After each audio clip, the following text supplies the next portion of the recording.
are you, my friend? I'm well. I'm glad to hear it. Very well. I'm happy to feel it getting a little warmer. See it getting warmer. Yeah. You know. Yeah. That's a good clarification. Yeah. Yeah. Well done. Yeah, because it dipped a little cool for me Did for it? being spring. Yeah. Yeah. Those days in Minnesota. Yeah. They're Minnesota. Well, for me, it was the cold is one thing, but the fact that the plants all started to kind of bud and bloom and little tiny leaves that look like they wouldn't hurt a fly, you know? Yeah. You know, like just little guys that, and you're like, brace yourselves. Yeah. It's gonna get cold. Yeah.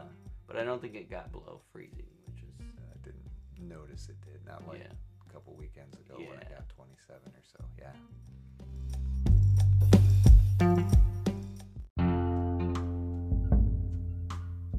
Welcome to How I See It with me, Mark Pratt, and Justin Sternberg. This is a podcast that works to counter cultural polarization through thoughtful conversations. So your plants are okay? They are okay. So all is well. Yes. Good. Mowed the lawn for the first time. Wow. First time this weekend. So Wow. good weekend. Yeah. It's a little lightning storm starting to green things up. Yeah, exactly. Yeah. How was your weekend? It was good. It was busy, but good. What did you do Sunday? What did I do Sunday? Sunday afternoon around 3 p.m. You know what? I had a wonderful afternoon on Sunday with you folks and my wife recording a podcast. That's right. That was fun. That was fun. It was our first guest podcast. Yes. And we thought it was fitting, right, to have our wives on. Just have that glimpse. Yeah, and it was good. It was good. Yeah. Yep. Yeah. It'll be interesting to try and edit it, because it'll be my first time trying to combine two feeds of audio into one. Yeah. And, I'm no pro at this thing. This is, as you've seen us drop a few clips. Like, this is all a learning curve. But, yeah, it'll be interesting. Our audience will not be surprised that we went over a 60-minute time frame. That's probably, right. You know, so that's the need for the editing is we just went over our typical time frame. our allotted time, and it kicked us off, and we had to restart again. Yeah. That's right. So it turns out there's a 30-minute time limit if you record from the website, Anchor website, and there's an hour time limit if you record from the Anchor app. So now we know both of those things. It's just really, really good. Exactly. It's good to know. It is good to know. Unfortunately, we found out the hard way both times. That's what we like to do, Mark. This is how we do it. This is how we see it. Yeah. This is how we talk it. Yeah. Too long sometimes. Too long. It's actually, it'd be interesting to hear if anyone's out there, tap, what they think about in terms of longer episodes once in a while. Like guests, because I have a hunch that guest episodes will be longer. Well, at least the recorded bit will be longer. Partly because I think it will be difficult to rein a conversation between 3 people or 4 people or whatever into that 40-minute slot. But also, I wouldn't necessarily want to do that, because there might be some good stuff that squeaks out at the end or in the beginning or whatever. Once you find your rhythm stuff. Yeah. I think that was kind of what I noticed on Sunday, you know, as the ladies were in here with us, you know, it's foreign. Yeah. And then, you know, it doesn't take long and you find a rhythm, you know, and everybody starts kind of opening up in their, you know, in their verbalization as well as their, you know, body posture. You know, it's it was interesting to observe. It felt like when we started. Yeah. Like we were, you know, forcing him to do. Oh yeah. There's kind of this like, what are you making me do? Yes. We're here because we love you, and that's the only reason. Exactly. Which we appreciate. Oh yes, very much so. But I do feel like by the end it was like, we probably need to stop sometime soon, ladies. Like, no. Yeah. No, it was good. They were willing to chat, and it was great to have them. So it was, and it was fun as we talked about future episodes, and just kind of that vision type dynamic. That was fun to be able to do and have their input. And, yeah. So it's interesting because even as we talked about the possibility of this week, there was definitely some intrigue. You wanna introduce Mr. Chesterton? Chesterton. As in G.K. Chesterton, right? Yes. So yeah, he was an author. Do you know how much do you know about him? Very little. I read I've read some stuff. Yes. Yeah. And I'll let you go ahead. I mean, there's a lot of correlation with my profession based on his thoughts, but like I say, I can come to those later. Yeah, that's great. Yeah. So he wrote a ton of stuff, but one thing that he wrote was just some quote about a fence, and so someone wrote this article talking about Chesterton's fence, and I'll just, if you don't mind, I'll read this little quote by him in this article. G.K. Chesterton says, "There exists in such a case a certain institution or law, let us say for the sake of simplicity, a fence or gate erected across a road.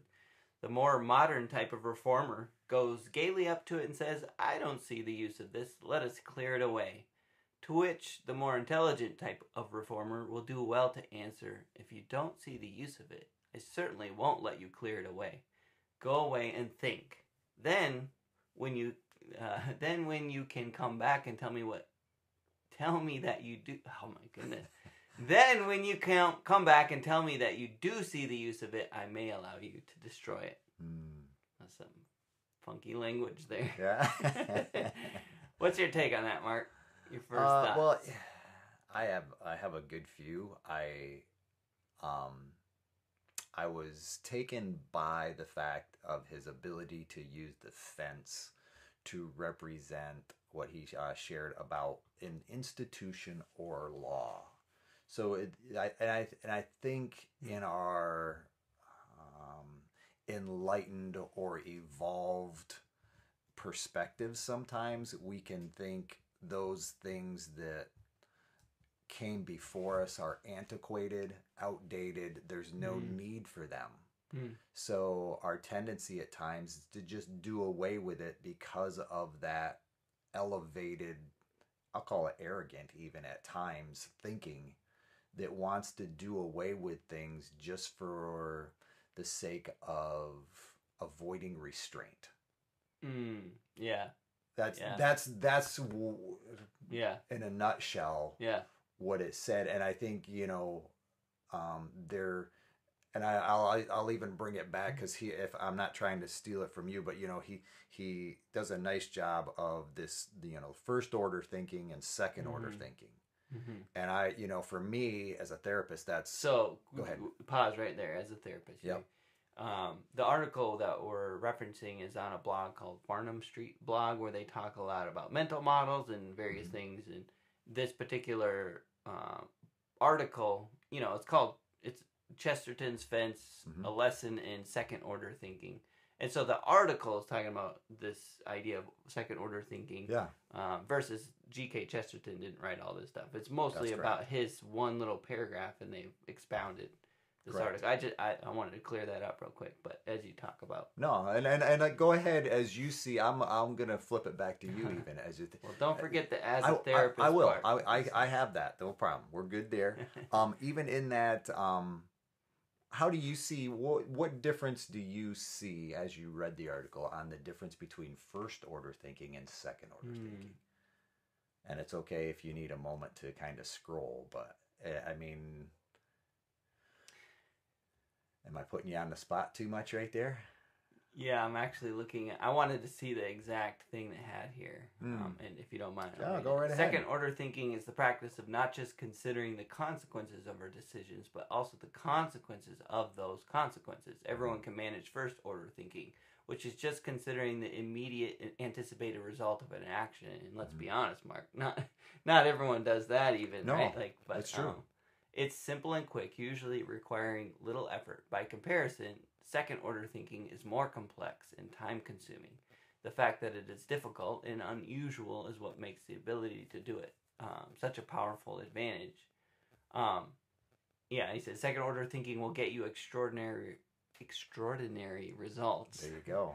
And so will learning to recognize when other people are using that second order thinking, to which they talk about G.K. Chesterton's comments. Right. So I mean, what do I I thought that would say it better than what I could say. But essentially it's this idea that I could do a thing in anticipation with of what kind of consequences or every action has an equal and opposite reaction, right? Like sure. I can anticipate what that bounce back might look like or whatever, but thinking about what that bounce back might cause, right? Like and then sure. and then that after that, that kind of thinking it through into the future as far as you can, I think can often, like you said, produce much better results.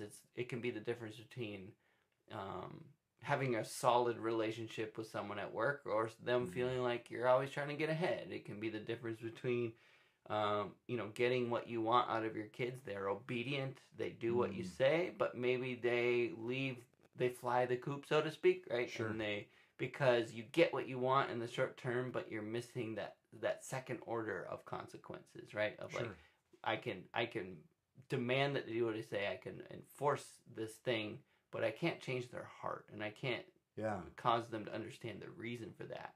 And so second order thinking says, well, I can get my way now, or I can, I guess compromise or whatever, figure out how to communicate this in a way that can deal with those second order consequences. Sure. Yeah. So those are just some of my thoughts off the cuff, since I didn't. No. I think I'll come back to that as a therapist. I mean, and I see them as fairly similar, but we're in my world, we're looking at change. So quite often we'll refer to first order change and second order change. And I think in some ways it's kind of similar, because first order change is typically, okay, if I don't quit this, my wife is going to leave. You follow me? So there's some kind of pressure. It's a singular, dynamic. If I don't quit gambling, let's say, my wife's had it. If I don't stop this, there's this singular pressure that may happen. There's this one consequence. So even for the sake of that one consequence, I may change. But if my addiction is greater than that impetus for change, I may just say, well, I prefer gambling to being married. Yeah. You follow me? Yeah. And so that would be the first order change that didn't happen. But second order change is that process where I'm able to establish.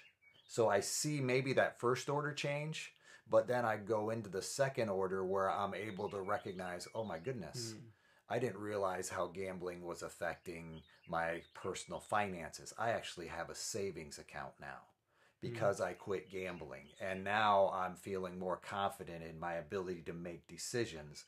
And I'm not as short with my children because I don't have this stress and this pressure. And it multiplies because I start to see the benefits of this change, and it becomes more lasting because there's greater benefit to it. Does that make sense from a change perspective? It makes perfect sense. You also made me think about, too, when you're only working towards or thinking about that first order, what do you say, consequence, first order change.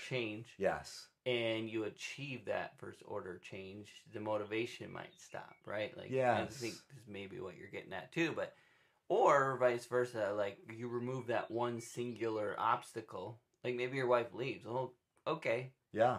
That I was trying to work towards that not happening, but that's not a thing anymore. So I guess gambling is okay now, right? Or whatever, or what, So again, like having that one singular order of change can be problematic in that it might not stick. And we've certainly seen that. Probably in counseling, you've probably seen that. I know I've seen that in people's stories and in real life in a lot of ways that celebrate recovery of just like once that one singular point of pain disappeared, or they addressed it, right? Like they did the thing they were supposed to do. It often wasn't enough to maintain that change because, the further things weren't recognized or realized or valued. Yeah. And so that I see the two as very similar. So when that first order change, that pressure may not necessarily be enough. And I think when we're thinking when we're doing first order thinking, I think it's similar. We're just making a decision based on a current comfort in the moment. I don't like this. I don't want this restraint. I don't want, so I think of that, in our cultural dynamic, and say I don't want that, and yet I'm not sure we always go to that second order thinking and saying, okay, if I do away with that, what else might happen? So I see your gears kind of thinking based on what I said. What comes to mind for you when I think about that, or is there a way you see that? Well, one thing I was thinking about is what happened. I guess this is my question. How many times has a fence been torn up only to be put back up? Right? To recognize, like, I didn't want this fence. It's in my way. Can't get my truck through, whatever. Take it down. Oh, the coyotes are getting my chickens or whatever. We should put that fence back up, right? Yeah. And recognizing that the inconvenience was worth it for what the benefit of that thing was. And I think that's why he's saying, like, until you can go away and figure out why that thing exists, well, then you certainly shouldn't tear it down. Because you don't know what the trade-offs are. You don't know what the pros and cons are yet, Yeah. And I do like one quote in there. It says, Chesterton also alluded to the all too common belief that previous generations were bumbling fools, stumbling around, constructing fences wherever they fancied. Yes. Yes. Which I really liked. I thought that was a funny quote, but it's so true. It's like, I think each generation probably has their version of the fence where they go, these idiots, they put this fence up, and how did they not realize we weren't going to be able to drive our truck through here, or whatever? Like, how did they, come up with this decision? Idiots, Yeah. We need to remove this, get it out of the way, and be done with, their bumbling thoughts or whatever. And of course, Yeah. So how have you experienced that? That's the part where, as you mentioned, tearing a fence down. How have you experienced the coyotes coming in to get your chickens? You're putting me on the spot. and feel Do you have an answer? I would like to hear your answer. Yeah, I mean, I think I'm not saying in the sense, of course, I have an answer, but I think there's, I think there's. Put us both on this spot. Well, no, I'm really. I think about it in the sense of, because I was thinking about it in law, when he said institutions and laws. And I think there are those dynamics. And for me, it's a personal dynamic. I think when we think about what we're culturally experiencing about gender confusion, and that becomes a fence type dynamic for me, because I think when we get sexuality, if I may say so, confused with, a full-on masculinity or what is yes, and I think, we're trying to take down these fences, and I'm not saying that parts of fences can't be removed. You follow? I mean, as you were asking me, I'm not necessarily wanting to go completely down just one rabbit trail, but I think of our nation in where immigration is concerned. You follow me? As far as just build a fence, don't build a fence. Take the fence, go around the fence. So I'm thinking of this in its current, current, the ability to be current in a present day, I guess, present time. I'm thinking of different fences that I can think about, and I I think from my perspective, I am experiencing more and more like gender confusion in younger and younger kids as we've kind of decided to do away with the fence. You follow me? And that's those are the kind of things that are coming to my mind. It's not a desire to necessarily go on a soapbox type thing in this, but that is how I see it as far as, you know, this heightened awareness that we need to do away with, you know, him and her and pronouns, you know, that whole confusion and what that how that has you talked about your daughter going to a dance, you know, and I can recognize that there's certain pressures that go along with each sex, male, female, you know, and I don't want to I want to be careful, because I think when we throw away male and female in general, quite often our desire to do so comes from a confusion regarding femininity or masculinity. You follow me? Yeah, I do. And I'm not, because I think that's where the desire to tear down the fence comes from. Because, you know... Well, because we talked about, you know, a lot of this when we talked about gender a few weeks ago, and essentially there are obviously some, like with every fence, there's inconvenience or there's things about it that can be, why is this fence here, right? Like, that you look at it and go, this is broken, and we shouldn't have it here, or it should be done differently. And, you know, even in gender, we talked about how there are certain way, you know, toxic masculinity, for instance, that you look at it and you go, yeah, this is broken, like, and yet to look at it and go, this is broken, therefore we should pull the whole thing out and be done with it. That's kind of what the baby out with the bathwater type thing. Yeah, exactly. Yeah. I think that's probably another word for Chesterton's fence, right? It's the same idea. Sure. Said a little bit differently. But yeah, so I just, we don't want to give away too much of our gender episode either. That's but it's all good. But still being able to recognize that, and I do think it's an arrogance. That tends to lead to they had it all wrong. If only they knew what I was thinking. And in reality, that is kind of a first order thinking. It's like, you just do this and it's all good. When we don't necessarily, and I think, you know, in a lot of things that plague, you know, our government or our society in some ways, you know, that's kind of a fundamental dynamic. We don't always think about it far enough in advance and recognize the ramifications of what we want to do out of convenience. I think I think of, even for me right now, I think of, you know, gas prices.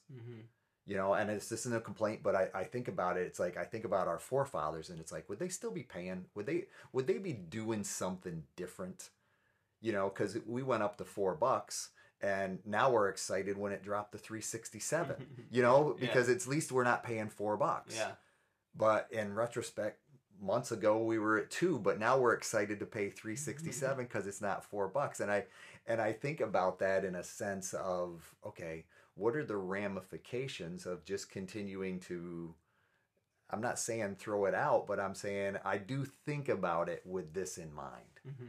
It's like, okay, what made that drop in price? And I'm happy if the fact that we're looking at the Ukraine and, you know, there was more volatility there or something like that led to this uncertainty that created this spike in fuel price. You know, and yet there's also a part of me that's thinking and saying, okay, is this lower fuel price a benefit of, you know, the government using the fuel reserves to basically create this lower price so that people are more satisfied with what's going on? You know, these are the kind of things that go through my mind while I'm filling up my truck at the pump. Some deep thoughts at the pump.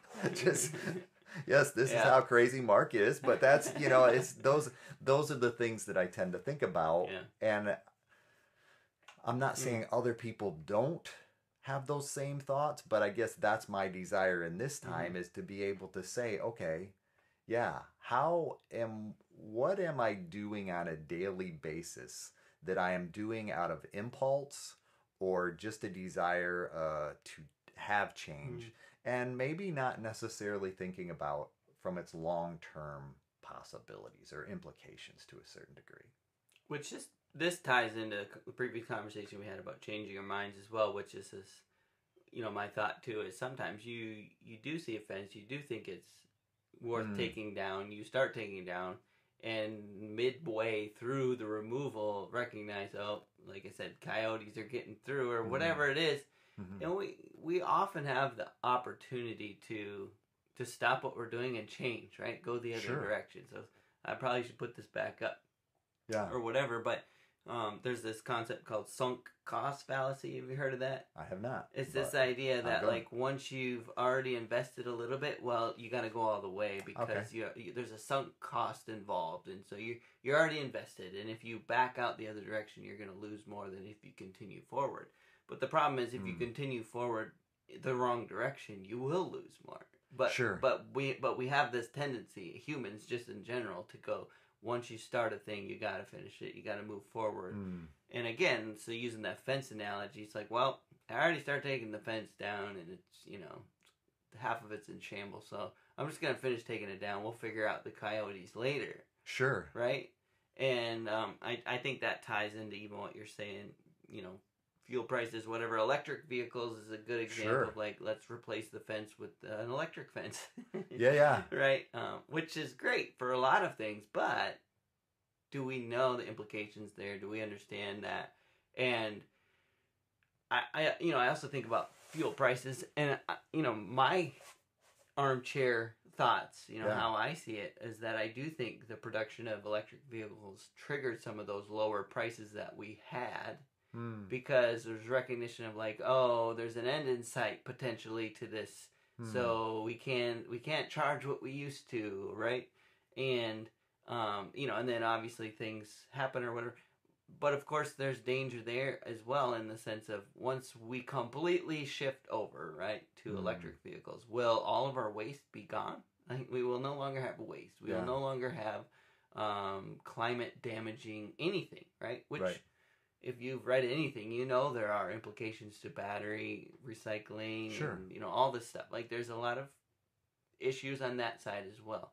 Same with, like, wind power, right? Like, that's a good idea. It's harnessing nature's power and turning it into electricity. But then we also know it kills birds, right? Like, a lot of birds, like, more than you would think. And so we're trading one form for another and expecting there to be no second order consequences. Yeah. And there are always, because the reason that we do what we do was established through a course of several, iterations, right? Sure. And so what we arrived at was the trade-off that we recognize as being the most valuable at the time. Of course, that doesn't mean that won't ever change. And I think that's ridiculous to say a fence should never come down. And I don't think that's what this point is either. It's about understanding why it was there in the first place before you start dismantling, so that when you understand the trade-offs and you're willing to accept them. Yeah. And I'm not sure we always think far enough ahead sometimes to recognize what the trade-offs might be. Yeah, and in something, like as global as what we're talking about, fuel and electric vehicles or whatever. I mean, it's sometimes second order thinking isn't enough. You need fifth order, sixth order. Like, there's implications that are going to occur far into the future by massive reworking of certain systems. Which, again, I'm not saying they shouldn't be reworked, but I think there's a lot of, and I also think people are obviously thinking through those things. Not everyone. Well, and that's where I guess as you were talking there, I think about it too. I think there's a difference between the ability to think consequences through, and I also think there's a difference between the ability to promote an agenda. Yeah. And I think, sometimes fences can get in the way of an agenda. Mm-hmm. So I'm just going to take them down, period, because they're in my way. Mm-hmm. And I'm not sure that's always a healthy way to look at life or global dynamics, even from that perspective. I actually was thinking about it, the agenda thing, even with the fuel or the electric vehicles and all that stuff, and how, like, I think this is kind of what you're getting at. Once a decision is made about a direction, it's like, well, we got to put all of our resources into that and enforce that this direction is continued on. Yeah. And I think I think that is very problematic for so many reasons. No doubt. I also recognize that same thing happening even in small scales that I'm involved in, where I think about at work, for instance, and several, I have a crew of like 8 of us, and we'll come up with a decision to try and make things more efficient, right, or better for someone, and we'll decide on a thing. Sometimes it's not my decision, but I enforce it because I'm like, well, this guy is very smart, and he feels strongly about this. Let's go with this. Let's try it. And so I'll find myself trying to enforce this agenda for a period of time. But it's not just because I believe in that agenda. Sure. It's because I believe in the cohesiveness of our team. I believe in consistency. I believe in that person having value and trusting that they know what they're talking about. Like, there's so many pieces to, quote unquote, that agenda. Yeah. That aren't just the single decision of whether it's the best thing or not. Sure. And so the reverse course touches all of those other things, not just the singular subject that we're talking about. Like, oh yeah, we shouldn't do that because it didn't work out.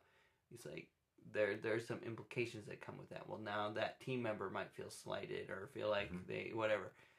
And I'm not saying, again, you shouldn't reverse course. I think all of those things are second order consequences as well of reversing your decision. Now those have to be dealt with and planned. Sure. And that's like on very small scale.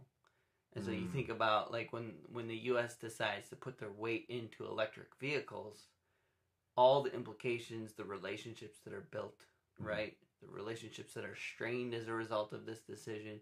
And then talking about reversing course, I think often is that sunk cost thing. Was like, well, I know this is hard, but going back that direction is going to be so much harder to get back to where we are. Reverse course will make us look like bumbling idiots, and it's not that hard to understand how once you get a certain level deep into something, why it would just continue to go that direction. Yeah. Which we're, at this point, we're kind of getting away from the original premise of the fence thing, but I think it all ties in, and I think that's where, because they and even in that article, they mentioned hierarchy. Hierarchy in business, and businesses that have a model to remove hierarchy or no hierarchy, and and that the confusion that creates. And I think that's what elicited how we see confusion in a lot of ways, when there is just this you do what you want to do as you want to do it type mentality, I guess, is where I'm at. And I'm not saying that's everyone. I'm just saying those are the areas that I see where the fence makes a difference. And I think, like you're saying, you can do away with the fence, but at the same time, if you're doing away with it just for the sake of doing away with it, you might reap some. There might be consequences that you're not aware of. And I think to on your point, I think pride at times keeps us from pride wants us to tear down the fence, and regardless. Then it wants us to be right when the coyotes when the coyotes come. It's like, what coyotes? Did me taking down this fence create these coyotes? No. This wasn't my. And I think that's where leadership, and we've talked about that before. I don't want to be redundant, but I think that's where good leadership is able to say, okay, I made a mistake here. I trusted the smart guy. Right. Right. And it didn't go well. Right. But at the same time, that's not to say that he's not a smart guy still. And at the same time, we need to course correct. And that's where your job is at that point, to be able to say, yeah, and you can second guess, but at the same time, I'm seeing these indicators that say this wasn't a good thing. And we can turn back around and we can recognize that, yes, even like you said earlier, you know, maybe the electric car led to some of that. Maybe there was a self-sufficiency factor, you know, as what we produce, you know, we're able to have more control over that, and there's a stability there to where when, you know, world events happen, it doesn't create such a spike, right? You know, because and I'm not saying it's always about self-confidence, but yeah, I think that does become a part of it to a certain degree. And I think in some ways that's kind of like that second order change. It's like I can see the benefits of this need for change. Yeah. And yes, you may second guess me for a while, but ultimately I'm sensing that, you know, and I'm seeing based on these facts that this wasn't a good choice, and I can step back from that. What was it, the first one you said, when you continue on with something? You know, when you continue on with something, even though it was a bad idea, you had a name for that. Yeah. Sunk cost fallacy. Sunk cost fallacy. Yes. Yeah. See, I'm learning from you. But yeah.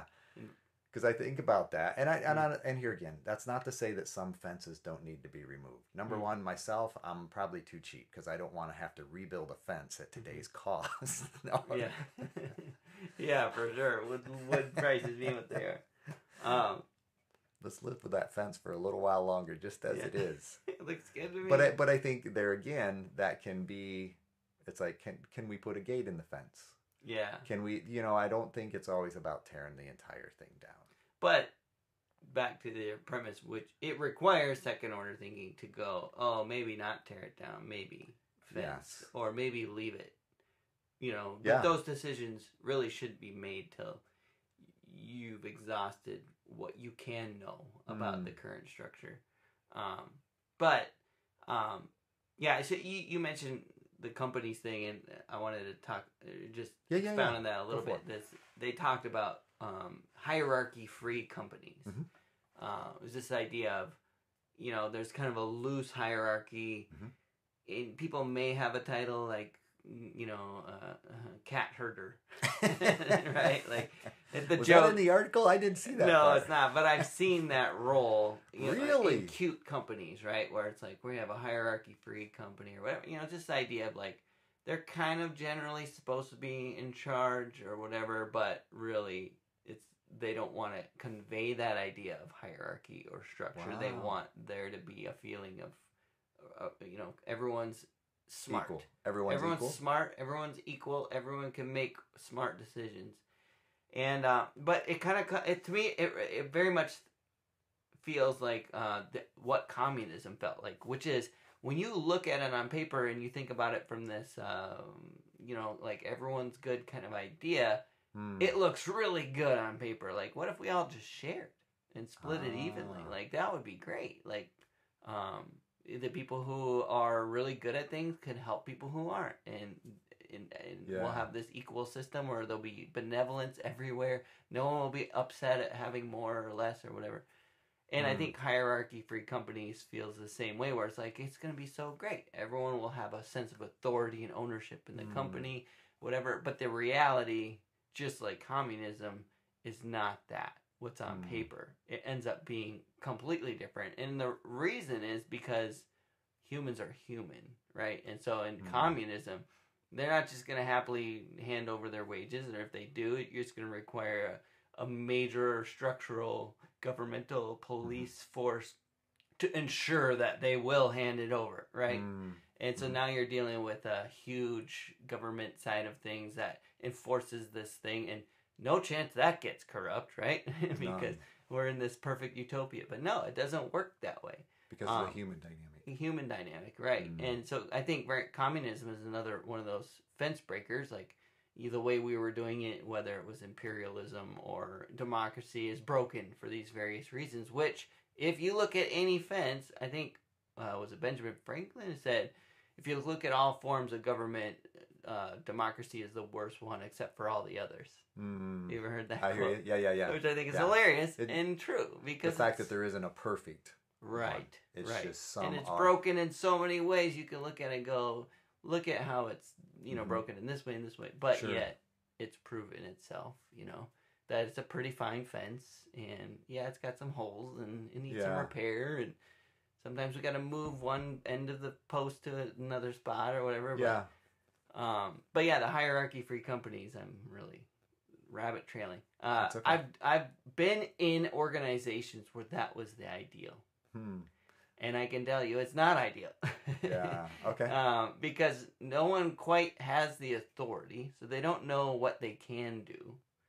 And so you're left kind of doing mediocre work, because it's like, I think this is what I'm supposed to do, and there's a little bit of fear at risking yourself, and then there will be some people who do risk themselves and go, put themselves out there, whatever, take authority or whatever, and in some cases they'll benefit from it, like they'll be recognized, and there's some form of hierarchy that kind of still surfaces in that way. And then in some cases they'll be like, no, that was wrong, you shouldn't have done that, and they'll sink back into, and there's just, and then when the proverbial crap hits the fan, it's like, well, who's responsible? Well, you usually find out that there's still hierarchy when crap hits the fan. Someone's got to answer for this, right? And a good leadership is someone who answers for when the crap hits the fan, and they protect everyone under them from it. And obviously, there's also bad leadership, which is where, management, you look at the hierarchy and it's a bunch of birds on a triangle, right? And the top bird is crapping on the second row, and the second row is crapping on the third row.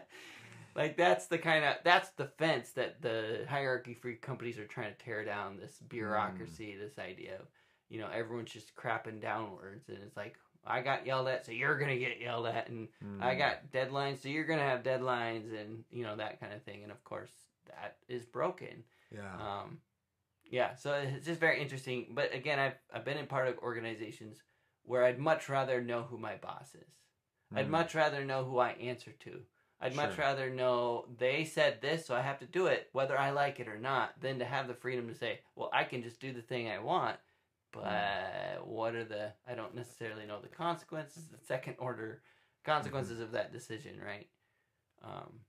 Anyway. So for you, and I'm thinking about this, is this just comfort based on the generation you grew up in? Hierarchy? Yes.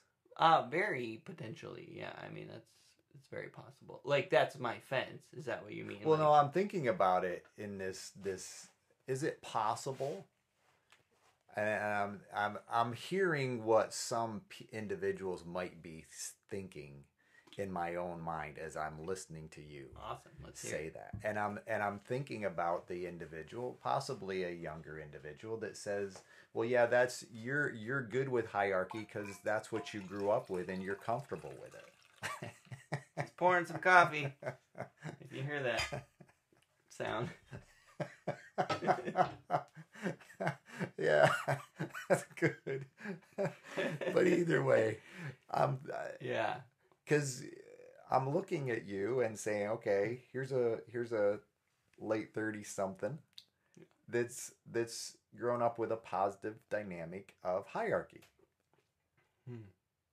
And I'm saying maybe there's a 25 something out there that's saying, well, that's just because that's what you like and you see it, and you haven't seen the benefits of being a cat herder. Well, I shouldn't use cat herd. I don't necessarily see that as a positive analogy, but this utopian, because I'm hearing everything you're saying as far as it developing complacency. And, there is this confusion that goes along. I think that's why in some cases, and here again, but, I would say, every military movie you watch, that's part of the dynamic, is there is this, we want to take out the leadership because that creates a confusion, but yet there are those leaders that rise up and people will. So I'm just wrestling with that in my own mind as far as that individual, because I'm wrestling with it in that aspect that I'm comfortable with what you're saying too. Yeah. And yet I'm trying to see it from someone's different perspective that sees the value in hierarchy free. Mm-hmm. And I'm not sure I'm convincing myself. I'm being honest with you. But at the same time, go ahead. I see the thoughts. Well, I'm just thinking about as that young 20-something or whether. The hierarchy free means, great, I can be recognized for all the passion and fire I have to... Like, I look at the 39-year-olds and they're kind of leaning back in their chair and I'm raring to go. Like, they're looking at me saying, you're in leadership, but you're not doing what I would do. Sure. I have so much more fire and passion to produce amazing things than someone who's been around the block, right? Sure. Which I think is true. I think there is this young man's passion that gets squashed in the current hierarchical system. I think what... Teachers come to mind when you say it like that. Okay. You know, a young teacher fresh out of college, you know, has all of the fire to, you know, in some way, and I'm not being sarcastic. No, but I know. That fire to change the world. Yep. And I'm good. Keep going. And I'm thinking from my own personal experience as well, like being involved with like church from a young age. There was a time where I was like, I'm on fire. I want to shake things up.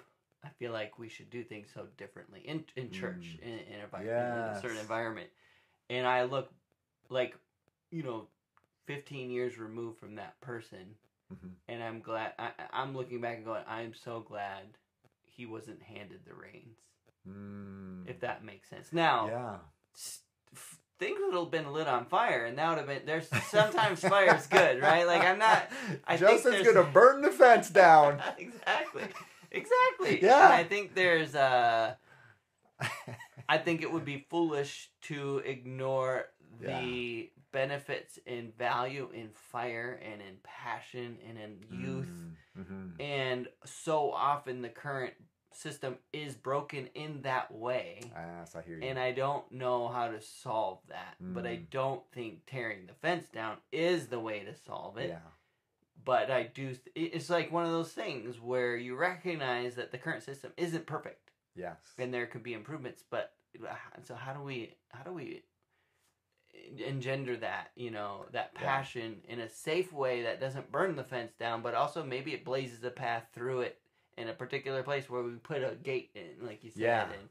And, so that, I think that's the position my younger self is going, give me room to grow. Like, give me room to make these things that you guys don't have the guts to do. You know, it's like, I think in some cases that's true, you know, but again, that passion can be out of control. That passion can be misguided, and it can be missing the second, third order consequence thinking, because you're only looking at the fence and you're angry it's there. It's like, why do you people leave this fence here? Yeah, you know. And I think a lot of times that fence becomes more apparent why it exists the longer you're around the fence. Yeah, you know. And I am here again. This isn't about us in the podcast, but I am reflecting on how I see it makes such a difference there. Yes. And I can recognize, you know, to a certain degree, that young, passionate person is basically seeing the leadership as being complacent.